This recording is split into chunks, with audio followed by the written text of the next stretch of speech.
Hello everyone, welcome to my YouTube channel study at शिमवारा। तो friends, आज हम करंट अफेयर्स का हमारा सीरीज चल रहा था जनवरी से मार्च तक के वेस्ट 1000, जिसका सीरीज 4 लेकर आया हूँ मैं। इसमें बहुत सारे इंपॉर्टेंट क्वेश्चन हैं, तो आए हम शुरू करते हैं। इसको देखते हैं एक एक करके सारे क्वेश्चन। इसमें टोटल 20 क्वेश्चन होंगे, पर ये 20 क्वेश्चन अपने आप में काफ़ी होगा। 20 क्वेश्चन कहने को है, पर आपको बहुत सारे इसमें एक्स्ट्रा इन्फॉर्मेशन दिए गए हैं, तो ध्यान से देखें इस वीडियो को। चलो शुरू करते हैं। पहला क्वेश्चन है, सिहान करुणा तिलका को बुकर पुरस्कार मिला। इस साल का बुकर पुरस्कार किनको मिला? सिहान करुणा तिलका को। याद रखिएगा, ये कहाँ के, इनका संबंध किस देश से है? तो इनका संबंध श्रीलंका से। सिहान करुणा तिलका कहाँ के हैं? श्रीलंका के हैं, जिनको बुकर पुरस्कार मिला है। ठीक है, इस बात को ध्यान रखिएगा। तो और देखिए श्रीलंका में क्या क्या है। हम्पन टोटा बंदरगाह कहाँ पे है? श्रीलंका में है। हम्पन टोटा बंदरगाह श्रीलंका में है। श्रीलंका के पीएम कौन है अभी? श्रीलंका के पीएम हैं दिनेश गुणवर्धने। श्रीलंका के प्रेसिडेंट कौन है? श्रीलंका के प्रेसिडेंट हैं रानिल विक्रमसिंघे। 3-4 क्वेश्चन। सिहान करुणा तिलका का संबंध कहाँ से? श्रीलंका का है। श्रीलंका हम्पन टोटा बंदरगाह कहाँ है? श्रीलंका में है। वहाँ के पीएम दिनेश गुणवर्धने हैं और प्रेसिडेंट रानिल विक्रमसिंघे हैं। ठीक है, इस बात का आपको ध्यान रखना है। नेक्स्ट क्वेश्चन, अंतर्राष्ट्रीय पतंग महोत्सव का आयोजन कहाँ किया गया? अंतर्राष्ट्रीय पतंग जानते हैं ना, काइट, है ना। अंतर्राष्ट्रीय पतंग महोत्सव का आयोजन कहाँ किया गया? सूरत, मुंबई, पोरबंदर, अहमदाबाद। तो इसका सही आंसर हो जाएगा अहमदाबाद। अंतर्राष्ट्रीय पतंग महोत्सव का आयोजन कहाँ किया गया? अहमदाबाद में किया गया। अहमदाबाद क्या है? बहुत ही इंपॉर्टेंट सिटी है, इसको वर्ल्ड हेरिटेज सिटी का दर्जा प्राप्त है। वर्ल्ड हेरिटेज सिटी, अहमदाबाद को वर्ल्ड हेरिटेज सिटी का दर्जा प्राप्त है। और यहाँ पर एक स्टेडियम है मोन्टेरा नहीं, मोन्टेरा था, अभी इसका नाम क्या हो गया है? Narendra Modi stadium. Narendra Modi cricket stadium, जो वर्ल्ड लार्जेस्ट, दुनिया का सबसे बड़ा क्रिकेट स्टेडियम कौन सा है? Narendra Modi cricket stadium. और आपको पता होगा, दुनिया का थर्ड लार्जेस्ट जो है वो जयपुर में बन रहा है। पहला तो अहमदाबाद में हो गया नरेंद्र मोदी क्रिकेट स्टेडियम, दूसरा है जो ऑस्ट्रेलिया के अंदर में, और तीसरा है जो वो भारत में बन रहा है। कहाँ पर बन रहा है? जयपुर में बन रहा है। ठीक है फ्रेंड्स, चले नेक्स्ट क्वेश्चन। बैंकिंग सेवा में पूरी तरह से डिजिटल होने वाला राज्य। बैंकिंग सेवा में पूरी तरह से डिजिटल, इनकी पूरी बैंकिंग सेवा डिजिटल हो चुकी है, वो राज्य कौन सा है? केरल। ठीक है, बैंकिंग सेवा में पूरी तरह से डिजिटल होने वाला राज्य कौन सा है? केरल है। केरल में, और मैंने आपको पिछले वीडियो में बताया था कि केरल का एक डेयरी है, उसको गोपाल रत्न अवार्ड मिला। जो डेयरी में नंबर 1 होता है, भारत का नंबर 1 डेयरी का पुरस्कार मिला है, उसे गोपाल रत्न अवार्ड मिला है। वो कौन सा है? क्षीरलो पड़ाका। केरल की एक डेयरी है, उसका नाम है क्षीरलो पड़ाका। इसको कौन सा मिला था? गोपाल रत्न अवार्ड, गोपाल रत्न पुरस्कार मिला था। ठीक है, चलिए। परशुराम कुंड महोत्सव का आयोजन अरुणाचल प्रदेश में किस नदी के किनारे किया गया? परशुराम कुंड महोत्सव, ठीक है, इसका आयोजन अरुणाचल प्रदेश में किस नदी के किनारे किया गया? तो इसका सही जवाब हो जाएगा लोहित नदी। अरुणाचल प्रदेश में लोहित नदी के किनारे परशुराम कुंड महोत्सव का आयोजन किया गया। ठीक है, अरुणाचल प्रदेश में और सारी नदियां हैं। सुबनसिरी अरुणाचल प्रदेश में बहती है। ब्रह्मपुत्र नदी भी अरुणाचल से निकलती है, वो तिब्बत से होते हुए चलते हैं, अरुणाचल प्रदेश से होते हुए फिर ये आगे जाकर के बांग्लादेश में चली जाती है। ठीक है, तो इस बात का ध्यान रखें। ठीक है, एस्पिरेशनल ब्लॉक प्रोग्राम की शुरुआत किनके द्वारा की गई? एस्पिरेशनल ब्लॉक प्रोग्राम, तो ये हमारे देश के प्रधानमंत्री नरेंद्र मोदी के द्वारा किया गया। एस्पिरेशनल ब्लॉक्स मतलब आकांक्षी ब्लॉक। एस्पिरेशनल मतलब क्या होता है? आकांक्षी ब्लॉक्स। इसमें क्या है कि टोटल 500 ब्लॉक्स को पहले सिलेक्ट किए गए हैं और इन ब्लॉक्स को डेवलप किया जाएगा। इन ब्लॉक्स में डेवलपमेंट किया जाएगा। तो सबसे पहले आपको एक बात ध्यान रखना है कि स्पेशल ब्लॉक प्रोग्राम का शुरुआत किसने किया है, उद्घाटन किसने किया, लॉन्च किसने किया, प्रधानमंत्री नरेंद्र मोदी ने किया। सबसे पहले फेज 1 में कितने ब्लॉक्स को शामिल किया गया है, तो टोटल 500 ब्लॉक्स को शामिल किया गया है। ठीक है, इस बात को आपको ध्यान रखना है। राज्य के मुख्य सचिवों की मीटिंग कहाँ हुई? राज्य के मुख्य सचिव प्रिंसिपल सेक्रेटरी होते हैं राज्य में, जिसे आप जानते हैं आईएएस ऑफिसर का सबसे टॉप पोस्ट होता है स्टेट के अंदर में होता है प्रिंसिपल सेक्रेटरी पीएस, और सेंट्रल, अगर वो सेंट्रल में है तो क्या होता है सीएस, कैबिनेट सेक्रेटरी। ठीक है, स्टेट के अंदर में प्रिंसिपल सेक्रेटरी सबसे टॉप पोस्ट होता है, और सेंट्रल में अगर बात करें तो कैबिनेट सेक्रेटरी जो होता है सबसे टॉप पोजीशन होता है। ठीक है, तो राज्यों के मुख्य सचिवों की मीटिंग कहाँ पे हुई? नई दिल्ली में। जो भी मीटिंग हो रहा हो, जो भी सम्मेलन हो रहा है, आपको एकदम ध्यान में रखना है, इससे सवाल सीधे तौर पे आ जाते हैं। ठीक है, और एक अभी कुछ दिन पहले एक मीटिंग हुई थी, पीठासीन अधिकारियों की बैठक, प्रिजाइडिंग ऑफिसर्स की मीटिंग जो हुई थी वो हुई थी जयपुर में। पीठासीन अधिकारियों की मीटिंग हुई थी कहाँ? जयपुर में। अभी केवीएस के अंदर में वो आया था एग्जाम में वो क्वेश्चन आया था केंद्रीय विद्यालय में। ठीक है, तो इस बात का ध्यान रखें। क्वेश्चन नंबर 7, विश्व हिंदी सम्मेलन का कौन सा संस्करण फिजी में आयोजित किया जाएगा? विश्व हिंदी सम्मेलन, वर्ल्ड हिंदी सम्मेलन का कौन सा संस्करण पूछ रहा है। संस्करण आजकल बहुत पूछ देता है एग्जाम में, आपको इस बात को ध्यान रखना है कि बस इतना याद करने से काम नहीं चलेगा कि फिजी में आयोजित किया गया वर्ल्ड हिंदी सम्मेलन को, लेकिन आपको ये ध्यान रखना है कि कौन सा संस्करण था वो। ठीक है, ये 2023 वाले की बात कर रहा हूं मैं। ठीक है, तो ये 2023 का कौन सा संस्करण था? 12वां। वर्ल्ड हिंदी सम्मेलन का कौन सा संस्करण था? 12वां। विश्व हिंदी दिवस कब मनाया जाता है? विश्व हिंदी दिवस कब मनाया जाता है? 10 जनवरी। विश्व हिंदी दिवस 10 जनवरी। और राष्ट्रीय हिंदी दिवस, भारत की बात करें, राष्ट्रीय हिंदी दिवस आपको पता ही होगा 14 सितंबर। ठीक है, जब बताइए पहला विश्व हिंदी सम्मेलन कहाँ पे हुआ था? तो इसका आंसर हो जाएगा नागपुर। पहला विश्व हिंदी सम्मेलन कहाँ पे हुआ था? नागपुर में हुआ था। इस साल कहाँ होना है? फिजी में होना है। फिजी की राजधानी कहाँ है आपको पता है? फिजी की राजधानी है सुवा।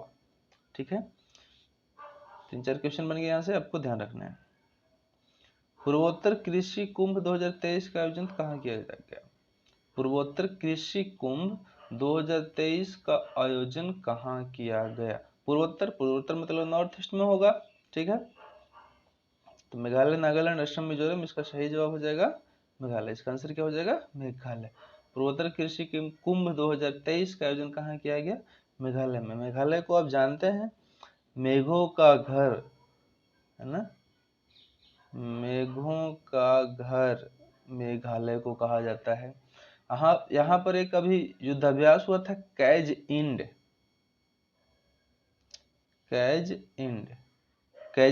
युद्धाभ्यास कहाँ पे हुआ था? मेघालय में हुआ था। यहाँ पर एक मामलू गुफा है। मामलू गुफा कहाँ है? मेघालय में है। और मेघालय में क्या है? उमंगोट नदी, एक बहुत ही साफ नदी है उमंगोट। आप देखिएगा, नेट पे सर्च कीजिएगा, बहुत ही साफ, उसकी पानी के नीचे का पूरा पत्थर साफ दिख जाएगा, बहुत ही क्लीन नदी है उमंगोट नदी। उमंगोट नदी कहाँ बहती है? मेघालय में फ्लो करती है। सबसे ज्यादा वर्षा मौसम मेघालय में होता है। गारो, खासी और जयंतिया 3 पहाड़ियां हैं। गारो, खासी और जयंतिया 3 पहाड़ियां, 3 ट्राइब्स भी होते हैं। अगर क्वेश्चन में आ जाए कि गारो, खासी और जयंतिया 3 आदिवासी जनजाति कहाँ निवास करते हैं? मेघालय में। और ये तीनों पहाड़ियों के नाम पे है, पहाड़ी के आसपास से ज्यादा रहते हैं। ठीक है, तो पूर्वोत्तर कृषि कुंभ 2023 का आयोजन कहाँ किया गया? मेघालय में किया गया। सुख सागर झील किस राज्य में है? ध्यान देखिए, सुख सागर, इस बात को ध्यान रखिएगा, सुख सागर झील त्रिपुरा में है। एक है सूरसागर, सूरसागर झील है वो कहाँ पे है? गुजरात में। गुजरात में कहाँ पे? बड़ोदरा में। तो सूरसागर नहीं, सुख सागर। सुख सागर त्रिपुरा में है और सूरसागर बड़ोदरा में है। ठीक है, त्रिपुरा में एक और झील है, मणिक सागर झील है, त्रिपुरा में है। ठीक है, त्रिपुरा में एक अभी कुछ दिन पहले मोदी जी गए थे वहाँ के टर्मिनल का उद्घाटन करने। त्रिपुरा में एक हवाई अड्डा है। हवाई अड्डा कौन सा है? वीर विक्रम मानिक किशोर, वीर विक्रम मानिक किशोर हवाई अड्डा कहाँ पे है? त्रिपुरा में है। ठीक है, इस बात को ध्यान रखिएगा। हाल ही में पांडु बंदरगाह का निर्माण किस नदी पर किया गया है? बंदरगाह है पांडु बंदरगाह, ध्यान रखिएगा। तो पांडु बंदरगाह का निर्माण ब्रह्मपुत्र नदी पर किया गया। ठीक है, ब्रह्मपुत्र नदी पर कहाँ पे किया गया? अरुणाचल प्रदेश में किया गया। पांडु बंदरगाह का निर्माण ब्रह्मपुत्र नदी पर अरुणाचल प्रदेश में किया गया। ब्रह्मपुत्र नदी कहाँ से निकलती है बताइए? ब्रह्मपुत्र नदी मानसरोवर झील से निकलती है। मानसरोवर झील कहाँ है? तिब्बत में है। यहीं से सिंधु भी निकलती है, इस बात को ध्यान रखिएगा। सिंधु भी यहीं से निकलती है, ब्रह्मपुत्र भी यहीं से निकलती है। ठीक है, और तिब्बत में इस ब्रह्मपुत्र नदी को क्या कहा जाता है? सांगपो। ब्रह्मपुत्र नदी को तिब्बत में क्या कहा जाता है? सांगपो। ठीक है, चले नेक्स्ट। भारत किस देश के राजनयिकों को प्रशिक्षित करेगा? वहाँ के एम्बेसी को ट्रेनिंग देगा। ठीक है, तो देखिए ध्यान रखिए, अभी काफ़ी सारे अपने आसपास के जो कंट्री हैं वो कुछ राजनयिकों को, वहाँ के आईएएस प्रोफेशनल्स को भारत में ट्रेनिंग के लिए भेजे हैं। मतलब इससे क्या है कि भारत पर उनका विश्वास है, भारत में वो चीज़ें हैं, उस तरीके का व्यवस्था है यहाँ पे, उससे विश्वास जता रहे हैं वो लोग। तो किस देश के राजनयिकों को ट्रेनिंग देगा? पनामा के।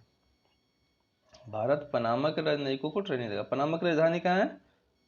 अभी क्वेश्चन में आ गया था कुछ दिन पहले, जो हुआ था एग्जाम बिहार एसएससी का, उसमें आया था 23 तारीख की जो फर्स्ट शिफ्ट थी उसमें आया था पनामा की कैपिटल। तो पनामा की कैपिटल कहाँ है? पनामा सिटी है। पनामा देश की राजधानी पनामा सिटी है। और यहाँ पर क्या हुआ था? साइट्स की COP19 की सम्मेलन यहीं पर हुई। साइट्स की COP19, एक तो COP20 होता, जो कन्वेंशन ऑफ पार्टीज कॉप, ये COP19 है किसकी? साइट्स की। एक बायोडाइवर्सिटी की होती है, एक नेचर कंजर्वेशन का होता है, ये साइट्स का है। इसका 19वां सम्मेलन कहाँ पे हुआ? पनामा में हुआ।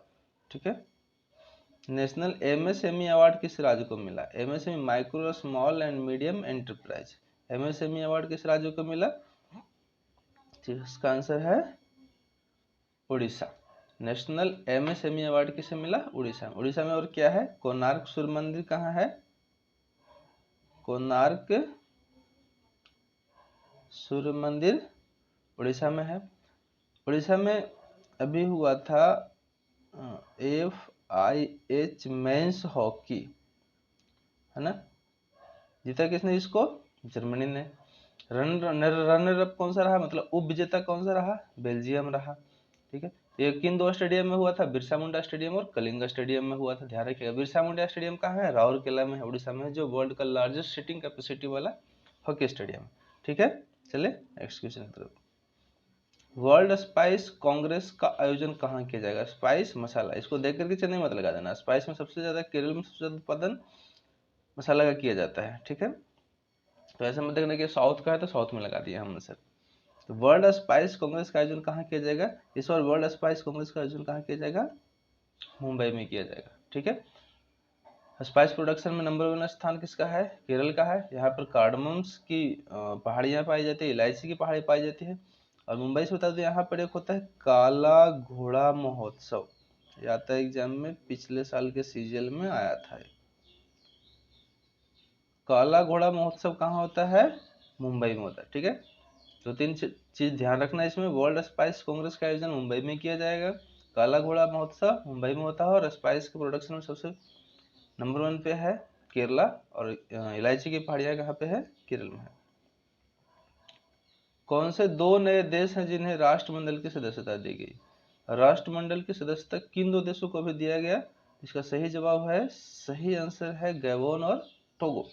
गैबोन कौन से नंबर का बना है? 55वां, और टोगो किस नंबर का बना है? 56वां। 55th नंबर पे गैबोन बना है और 56 नंबर पे टोगो बना है। 2 राष्ट्रमंडल की सदस्यता ग्रहण कर लिए। राष्ट्रमंडल होता क्या है? राष्ट्रमंडल जिसको हिंदी में क्या बोलते हैं हम? कॉमनवेल्थ। कॉमनवेल्थ, ठीक है। तो कॉमनवेल्थ का भी सदस्यता 55वां 56वां गैबोन और टोगो को मिला था। कॉमनवेल्थ वो होते हैं जो कभी न कभी ब्रिटिश का कॉलोनी रहा हो, ब्रिटिश गवर्नमेंट के अंतर्गत में वो कॉलोनी रहा हो, तो उन्हें राष्ट्रमंडल कहा जाता है, उन्हें राष्ट्रमंडल की सदस्यता दी जाती है और राष्ट्रमंडल में शामिल होते हैं। राष्ट्रमंडल गेम भी होता है इन्हीं कंट्री के बीच में, ठीक है। और राष्ट्रमंडल में जो हमारे प्रतिनिधि होते हैं उनको क्या बोला जाता है, उनको एम्बेसडर नहीं बोला जाता है, ध्यान रखिएगा। एम्बेसडर तो हो गया राजदूत, इनको जो राष्ट्रमंडल देश में होता है, जैसे भारत ब्रिटेन का कॉलोनी रहा है, पाकिस्तान ब्रिटेन का कॉलोनी रहा, भारत पाकिस्तान तो एक ही था, तो यहाँ पे एम्बेसडर नहीं होगा, राजदूत नहीं होगा, यहाँ पर हाई कमिश्नर होगा, यहाँ पर उच्चायुक्त, हाई कमिश्नर या उच्चायुक्त कहते हैं, उच्चायुक्त, ठीक है, ध्यान रखिएगा। 15 अखिल भारतीय पीठासीन अधिकारियों की 83वीं बैठक कहाँ संपन्न हुई? मैंने पहले बताया 83वीं बैठक कहाँ पर संपन्न हुई? जयपुर में। जयपुर में और क्या हो रहा है? दुनिया का तीसरा, थर्ड लार्जेस्ट क्रिकेट स्टेडियम बन रहा है। और संविधान पार्क कहाँ पे बना है? अभी जयपुर में बना है। बातों को ध्यान रखिएगा। प्रोजेक्ट दंतक भारत और किस देश के बीच में चलती है? प्रोजेक्ट दंतक, है ना, इसका ऑप्शन है नेपाल, भूटान, अफगानिस्तान और बांग्लादेश। प्रोजेक्ट दंतक किसके किस में बीच में चलता है? भारत और भूटान के बीच में चलता है। भूटान के प्रधानमंत्री कौन है? लोटे शेरिंग। भूटान के पीएम कौन है? लोटे शेरिंग है, ठीक है, ध्यान रखिएगा। भूटान में भारत का जो अपना क्या बोलते हैं उसको, यूपीआई भारत से बाहर कहीं चला था तो सबसे पहले किस देश में लागू किया गया था? भूटान में किया गया था। भूटान को ड्रकयोल भी कहा जाता है, ड्रकयोल। भूटान को क्या कहा जाता है? ड्रकयोल, ठीक है। और भूटान में क्या क्या है तो मैंने 2-3 चीज बताया। प्रोजेक्ट दंतक भारत भूटान के बीच में चलता है, लोटे शेरिंग वहाँ के प्राइम मिनिस्टर हैं। और यूपीआई सबसे पहले भारत से बाहर भूटान में शुरू किया गया था, अभी तो सिंगापुर में शुरू कर दिया गया है। ड्रकयोल भूटान को कहा जाता है। यूपीआई को कौन लागू करता है? एनपीसीआई। आपको यूपीआई का फुल फॉर्म पता है? Unified payment interface. यूपीआई का यूनिफाइड पेमेंट इंटरफेस होता है, इसको लागू करता है NPCI, national payment corporation of India, ठीक है। चलिए, तनिम्बर द्वीप समूह किस देश में है? Question number 17। तनिम्बर द्वीप समूह किस देश में है? इंडोनेशिया में। तनिम्बर द्वीप समूह कहाँ है? इंडोनेशिया में। आपको पता है इंडोनेशिया ने अपनी कैपिटल चेंज कर लिया है। इसकी जो राजधानी थी, इंडोनेशिया की राजधानी कहाँ थी पहले? जकार्ता। अब इसने जकार्ता से शिफ्ट कर लिया है नुसांतरा। इंडोनेशिया की नई राजधानी कहाँ है? नुसांतरा। कहाँ पे है? ईस्ट कालीमंतन, ईस्ट कालीमंतन द्वीप पे, ठीक है। इंडोनेशिया ने अपनी राजधानी जकार्ता से कहाँ शिफ्ट कर लिया है? नुसांतरा में, ध्यान रखिएगा। इंडोनेशिया और यूएई ने, इसने और यूएई ने मिलकर के एक अभी अलायंस बनाया है, उसको बोलता है mangrove alliance. Mangrove alliance. Mangrove जानते हैं ना, मैंग्रोव फॉरेस्ट, भारत में सुंदरबन फॉरेस्ट मैंग्रोव फॉरेस्ट का बहुत बड़ा उदाहरण है। तो मैंग्रोव वनों को बचाने के लिए मैंग्रोव क्या करते हैं? बहुत ज्यादा कार्बन को ऑब्जॉर्व करते हैं। कार्बन की जो हमारे वातावरण में कार्बन है उसको कम करने में इनका बहुत बड़ा योगदान होता है। तो मैंग्रोव अलायंस किसने बनाया है? इंडोनेशिया और यूएई ने, और बहुत सारे देश इसमें शामिल हो गए, करीब 7-8 कंट्री अभी तक शामिल हो चुके हैं, ठीक है। और जकार्ता इंडोनेशिया में है। और क्या बताया आपको, हम थोड़ा सा बता दें, एक संगठन है आसियान। आसियान का मुख्यालय कहाँ है? जकार्ता में, ASEAN। आसियान का मुख्यालय हेडक्वार्टर भी जकार्ता में, ठीक है। Question number 18। Henley passport index के अनुसार सबसे शक्तिशाली पासपोर्ट किस देश का है? सबसे पावरफुल किस देश का है पासपोर्ट, ठीक है। तो ये लगातार पिछले कई बार से जापान हो रहा है और इस बार भी इसी का है। लगातार कितनी बार टॉप किया है? 5th बार। 5वीं बार हेनले पासपोर्ट इंडेक्स के अनुसार जापान सबसे शक्तिशाली पासपोर्ट। सबसे शक्तिशाली मतलब क्या? सबसे शक्तिशाली कहने का मतलब है ये, इस पासपोर्ट को लेकर के आप सबसे ज्यादा कंट्री में वीजा ऑन अराइवल या विदाउट वीजा आप जा सकते हैं, मना नहीं है आपको, ठीक है। अगर अपनी बात करें भारत की तो हेनले पासपोर्ट इंडेक्स में इंडिया का स्थान क्या है? 85th। इंडिया का स्थान 85th। अगर भारत का पासपोर्ट आपके पास है तो आप कितने कंट्री में जा सकते हैं? 59 कंट्री में वीजा ऑन अराइवल या विदाउट वीजा आप जा सकते हैं। वीजा ऑन अराइवल क्या होता है? Visa on arrival, VOA। Visa on arrival यह होता है कि आप कहीं भी जाना हो, आप पहले वीजा लेने की जरूरत नहीं पड़ेगी। जैसे अमेरिका जाना हो आपको वीजा लेना पड़ेगा, लेकिन इसके अलावा जैसे आपको जो जिन कंट्री के बीच में आपस में साझेदारी हो रखी है कि जिसने वीजा ऑन अराइवल अलाउ कर चुका है, वहां पर जाने के लिए आपको वीजा लेने की जरूरत नहीं, आप सीधे चले जाइए, वहीं पे आपको वीजा दे दिया जाएगा। ठीक है, तो इसमें जो बातें थी, इंडिया का रैंक याद रखिएगा, इंडिया का रैंक 85 है और भारत का वीजा अगर आपके पास है तो आप टोटल 59 देश में घूम सकते हैं वीजा ऑन अराइवल के थ्रू। और जापान लगातार 5वीं बार हेनले पासपोर्ट इंडेक्स में टॉप किया है।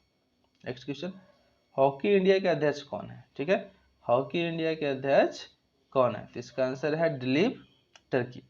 हॉकी इंडिया के अध्यक्ष दिलीप टर्की। हॉकी के बहुत ही महान खिलाड़ी हैं हरमनप्रीत कौर। हरमनप्रीत कौर, ये क्या है? इनको क्या चुना गया है? World best player. World best player, ध्यान रखिएगा, वर्ल्ड बेस्ट प्लेयर कौन है? भारत के हरमनप्रीत कौर है। हॉकी इंडिया के अध्यक्ष कौन है? दिलीप टर्की। अभी हॉकी का जो FIH हुआ था 2023 का मेंस का, वो कहाँ पे हुआ था? उड़ीसा में हुआ था। किस स्टेडियम में हुआ था? बिरसा मुंडा हॉकी स्टेडियम में हुआ था और कलिंग स्टेडियम में हुआ था। जीता किसने? जर्मनी ने। रनर अप कौन सा रहा? बेल्जियम रहा। इस बात को ध्यान रखिएगा। चलते हैं नेक्स्ट क्वेश्चन। भीम ऐप को कब लॉन्च किया गया था? भीम, है ना, मोदी जी ने लॉन्च किया था भीम ऐप को 2016 में लॉन्च किया था। आज आपका जितना भी फोन पे, पेटीएम, गूगल पे जितना भी चल रहा है सब, सोचिए कि इसके शुरुआत इन्होंने ही किया था। भीम का फुल फॉर्म क्या होता है? भीम का फुल फॉर्म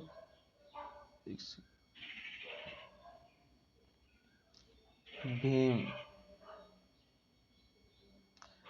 BH से होता है भारत,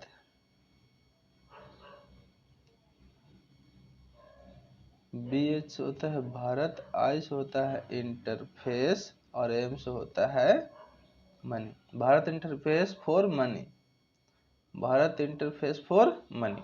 ठीक है, भीम कब लॉन्च किया गया था? 2016 में। और आपको बता दो, अभी मैंने पीछे बताया था UPI यूनिफाइड पेमेंट इंटरफेस होता है। UPI को शुरू, भीम भी जो है किस पे काम करता है? UPI पे ही काम करता है। इस बात को ध्यान रखिएगा, भीम किस पे काम करता है? UPI पे। और UPI को कंट्रोल कौन करता है? NPCI करता है, national payment corporation of India. ठीक है ना, इस बात को। और इसका एक चीज और रखिएगा कि 2016 में कब लॉन्च किया गया था? 30 दिसंबर 2016 को भीम ऐप को लॉन्च किया गया था। तो ठीक है फ्रेंड्स, ये थे हमारे पार्ट 4 और बहुत ही जल्दी पार्ट 5 है वो मैं आपके सामने लेकर आऊँगा। तब तक आप पढ़ते रहिए। Take care, bye bye, thank you. और हाँ, अगर वीडियो आपको इन्फॉर्मेटिव लगा हो तो आप इसको सब्सक्राइब जरूर करें, लाइक और अपने फ्रेंड्स में शेयर भी कर दें। ठीक है, थैंक यू।